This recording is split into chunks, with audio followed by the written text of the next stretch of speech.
श्रीरामचंद्र परब्रह्मणे नमः। श्रीगुरुभ्यो नमः। श्रीमात्रे नमः। श्रीगणेशाय नमः।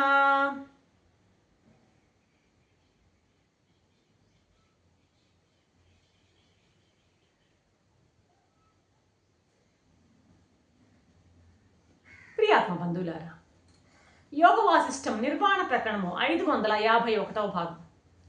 భగీరథుడు ఆ మహారాజు అచిరకాలంలోనే అన్ని వాంఛలు అతని నుండి విడిపోయాయట.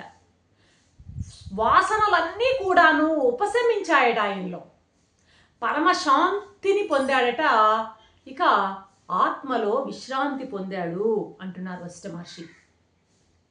అలా అతడు భూమండలంలోని ద్వీపాలన్నింటినీ పరిభ్రమిస్తూ అలా అలా అలా తిరుగుతూ అనుకోకుండా తన శత్రువులు ఆక్రమించినటువంటి తన నగరానికే వచ్చాడట.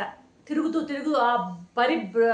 పరిభ్రమిస్తూ అంతటా సంచరిస్తూ తన రాజ్యం ఏదైతే ఉందో శత్రువులకి దారాదత్తం చేశాడో ఆ రాజ్యానికే వచ్చాడట. అక్కడ వీధుల్లో సంచరిస్తూ అటు ఇటు ఆ పౌరులను మంత్రులను అందరి ఇంట్లో భిక్షాటన చేస్తూ అలా ఉండసాగాడనమాట. అంతా కొత్తగా ఉంది రాజ్యం అంతా. ఎక్కడ చూసినా అంతా మార్పు కనిపిస్తోంది. అక్కడున్న వారంతా కూడాను భగీరథుని తన రాజుగా గుర్తించి అతను అందరిని కూడాను ఆహ్వానించి సేవలు చేసి పరిచర్యలు చేయడము పూజించడం చేస్తున్నారట. శత్రువులు కూడా పాపము ఈయన సమీపించి, రాజా మీరు ఇచ్చిన రాజ్యం మీకు స్వీకరించండి, ఇది మీ రాజ్యమే అంటూ వాళ్ళు కూడా వచ్చి భగీరథుని ప్రార్థించినా కూడాను ఆ భగీరథుడు శరీర ధారణ నిమిత్తం ఏదో భిక్షాన్నం తప్ప కనీసం తృణాన్ని కూడా అతను స్వీకరించలేదంట. అంటే సర్వసంగ పరిత్యాగం, జీవన్ముక్త దశలో అతను ఉన్నాడని మనకి తెలుస్తుందన్నమాట.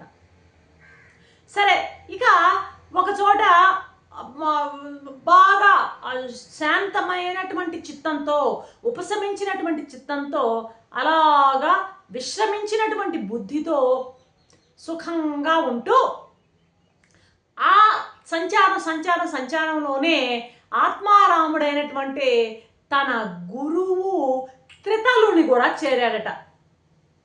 త్రితలుని కలిశాడు.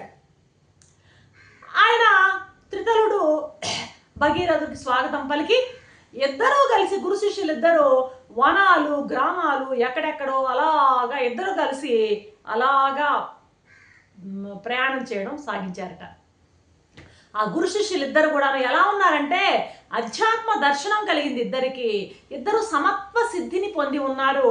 వాళ్ళిద్దరూ ఒక వనం నుండి మరొక వనానికి అలాగా పయనిస్తూ ఉండిపోయారట. వాళ్ళకి ఆనందం కానీ దుఃఖం కానీ, కనీసం ఆనందము దుఃఖము కానీ మధ్య స్థితి కానీ ఏదీ లేదని చెప్తున్నాడు ఇక్కడ వశిష్ఠ మహర్షి. సిద్ధ పురుషులు వీరిద్దరిని చూసి సంతోషంతో ఆ సిద్ధ పురుషులు వీళ్ళకి అష్టైశ్వర్యాలు సమర్పింప చూసినా కూడా వాటన్నిటిని వీరిద్దరు కూడాను గడ్డి పరకలుగా భావించి తిరస్కరించేవారట. ఈ శరీరం ప్రారంధం వల్ల వచ్చింది, ఇది ఉన్నంత వరకు దానిపై కోరిక లేకుండా ఉండాలి అన్నటువంటి ఆ దృఢమైనటువంటి ఆ నిశ్చయంతో వారిద్దరు కూడాను కర్మానుసారంగా ప్రారంధం ఇచ్చినటువంటి ఆ యొక్క వాటిని మాత్రమే పొందుతూ అలాగే ఉండిపోయారన్నమాట. ఉంటే ఉండనే ఈ శరీరం, ప్రారంధం ఇచ్చిన శరీరం ఇది ఉండనే, అది మనకేం అడ్డు అన్నటువంటి భావనలో ఉండిపోయారట.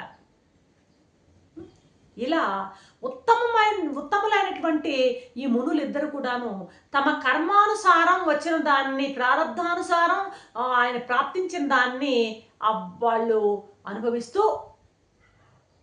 అలాగా ఉండిపోయారట. కోరికలు పూర్తిగా అణిగిపోయాయి, వీళ్ళలో నశించాయి.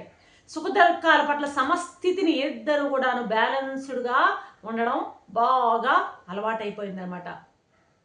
స్వయంగా ఎలా ఉన్నారు వీళ్ళు? శాంతులై మంచి అలౌకికమైనటువంటి అధ్యాత్మ ఆనంద స్థితిలో అలాగే స్థితులై ఉండిపోయారన్నమాట.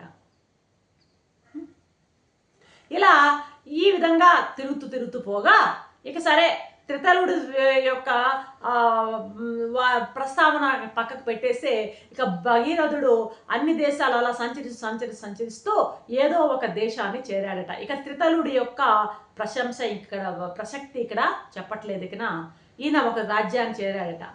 అక్కడ రాజు పాపము, ఆ రాజ్యం యొక్క రాజు చనిపోయాడట, మరణించాడు ఆకస్మికంగా, సంతానం లేరు. అక్కడ ప్రజలందరూ ఆ దేశ క్షేమం ఎలాగా, మన సమర్థుడైనటువంటి రాజును కోల్పోయామన్నటువంటి దిక్కుతోచిన స్థితిలో ఉన్నట్ట, దేశ క్షేమాన్ని కొరకు బాధపడుతూ ఉన్నటువంటి ఆ యొక్క ప్రజలందరూ కూడాను విశిష్ట గుణ సంపన్నుడైనటువంటి ఎవరైనా పరిపాలకుడు ఎవరైనా దొరుకుతారా అనేటువంటి భావనతో అన్వేషిస్తూ ఉన్నారన్నమాట. ఈయన మన భగీరథ మహారాజు స్థిరచిత్వంతో భిక్షాటన చేస్తూ ఉన్నాడు. ఇటువంటి భగీరథుని చూసి ఇతను ఎవరో మహా గొప్ప పాలకుడిలా ఉన్నాడు, అన్ని విధాలా మన రాజ్యాన్ని పరిపాలించడానికి తగినటువంటి ఆ రాజు అని గ్రహించి వారిని ఆహ్వానించి అందరూ కూడాను సైన్యం సమక్షంలో ఆయన రాజుకు అభిషేకం చేశారట. ఇక్కడ ఆ విధంగా అక్కడ రాజ్యాన్ని ఆయన పరిపాలిస్తూ ఉన్నాడట. పరిపాలిస్తూ ఉండగా ఇక ఆ ప్రజలందరూ కూడాను ఆ సమయంలో ఇక అసలు ఆయన కోసల రాజ్యం కదా అయింది, ఆ రాజ్యానికి చెందినటువంటి ప్రజలు కూడా ఇక్కడికి కనుక్కుని వచ్చి భగీరథ రాజు ఇక్కడ ఉన్నాడన్నటువంటి విషయం తెలుసుకున్నటువంటి వాళ్ళు అక్కడికి వచ్చి ప్రార్థించారట భగీరథుని మరలా, అయ్యా మీరు ఇక్కడికి రాజ్యాధిపతిగా ఉన్నారు, మన రాజ్యం సంగతి ఏంటి, దాన్ని కూడా మీరు పరిపాలించవలసిందిగా వాళ్ళు కోరగా ఇక ఆయన దానికి కూడా ఏమిటిది అంటే, ఒక జీవన్ముక్తుడైన వాడు వ్యవహారంలో ఉండినా కూడా అతనికి ఏమీ నష్టం లేదు అని చెప్పడానికే ఈ వృత్తాంతాలంతా చెప్తున్నారు ఇక్కడ మన మహర్షుల వారన్నమాట. కాబట్టి స్వీకరించాడు, ఆ రాజ్యాన్ని కూడా స్వీకరించాడు. ఆయన సమబుద్ధితో శాంతచిత్తుడై మౌనంగా ఆంతరిక మౌనాన్ని పాటిస్తూ రాగద్వేషాలు లేనివాడై మాత్సర్యం లేనివాడై ప్రాప్తించినటువంటి కార్యాలు మాత్రమే నిర్వహిస్తూ అలాగా రాజ్యాన్ని పాలిస్తున్నాడు. తదనంతరము ఆ తర్వాత ఏంటంటే పితరులు సగరపుత్రులు 60,000 మంది సగరపుత్రులు ఆ కపిల మహాముని ఆగ్రహానికి లోనై వాళ్ళు పాతాళంలో భస్మం కాబడ్డారు కదా, వాళ్ళని ఉద్ధరించడానికై 1000 సంవత్సరాలు బ్రహ్మను గూర్చి శివుని గూర్చి తీవ్రమైనటువంటి తపస్సు చేశారట ఈ భగీరథ మహారాజు. ఆ తపస్సు ఫలితంగా వారు గంగను భూమికి తెచ్చాడట.